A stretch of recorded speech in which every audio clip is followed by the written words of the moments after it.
Welcome back mga technique sa aking YouTube channel. May panibago na naman akong technique sa inyong ituturo. Ngayon mga technique, tuturuan ko kayo kung paano nyo maaayos yung power button, volume button na mahirap pindutin. Ibig sabihin ko mga technique, diin na yung pindot nyo, mahirap pa rin paganahin yung inyong power button. Kumbaga, lubog na yung inyong power button. Tuturuan ko kayo mga technique ng technique para hindi na kayo magpapalit. Pwede nyo itong mga technique i-apply sa inyong mga unit at pwede nyo gawin sa kahit anong unit. Mga technique at sa bago pa natin ka-technique, iniimbitahan ko po kayo na sumali kayo sa aking raffle. Pwede kayo mga technique manalo ng libreng LCD, libreng gawa ng cellphone. Mga technique ang gagawin nyo lang ay magko-comment kayo kung anong problema ng cellphone nyo at kung anong kailangan ng LCD. Pagka napili kayo mga technique doon sa ating raffle, pwede na kayong manalo ng libreng LCD at libreng gawa ng cellphone. Kaya mga technique, ano pang hinihintay nyo? Like, share, and subscribe. Lagay ko po mga technique yung link sa description. Yan mga technique, ito nga ay, ang problema nitong ating IOC unit ay Huawei yan. Ang problema niya, kahit anong diinan ng volume, mahirap siyang gumana. Nagana naman siya, pero kailangan mo pa siyang diinan ng todo.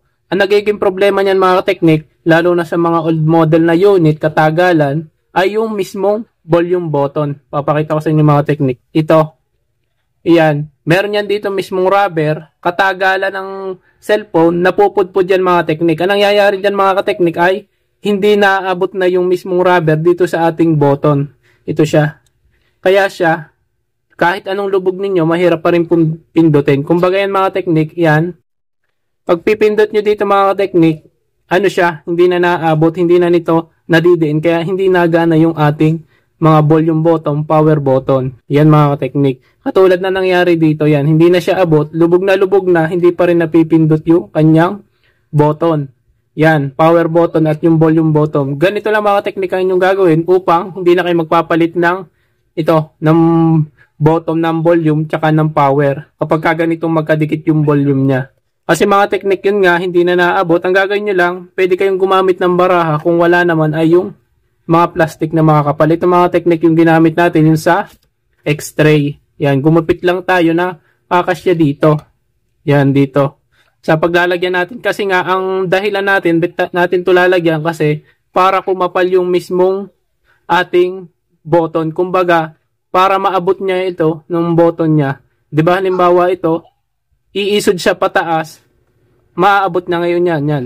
Pagka nilagay natin yung ganan, mapipindot na niya. Yan, maganda ng pindutin. Kasi pagka wala nito, hindi natin kinalangan, ano siya, malalim, hindi maaabot, hindi gagana yung ating power button o volume button. Yun mga ka-technique ang technique dyan. Kaysa magpapalit kayo ng button or nitong mismong power button o nitong flex, ito ang gagawin ninyo. Kung okay pa naman yung button, ito lang may problema, sasapinan nyo lang yan dito. Yan, pwede nyo ito mga technique i-apply sa kahit anong unit, kahit anong model ng cellphone. Pwede yan, nasa inyo na kung anong diskarte ninyo. Depende sa kapalang kailangan nyo. Minsan, manipis lang. Hanap kayo ng mas manipis na plastic na ikakalang ninyo. Kung makapal, pwede nyong doblehin. Yun lang naman mga technique ang technique dito yan. Napaka-smooth na niyang pindutin. Kasi nga, medyo umangat na yung kanyang power button. Hindi katulad nung dati na lubog siya kasi nga, pudpud na yung mismong rubber nitong ating button. Yan mga technique. Yan mga technique, yun lang naman ang napakadaling technique dito sa mga unit na lubog ang power button, volume button. Kung may tanong pa kayo mga technique, huwag nyo kalimutan mag-comment, mag-subscribe. Salamat sa panonood and God bless.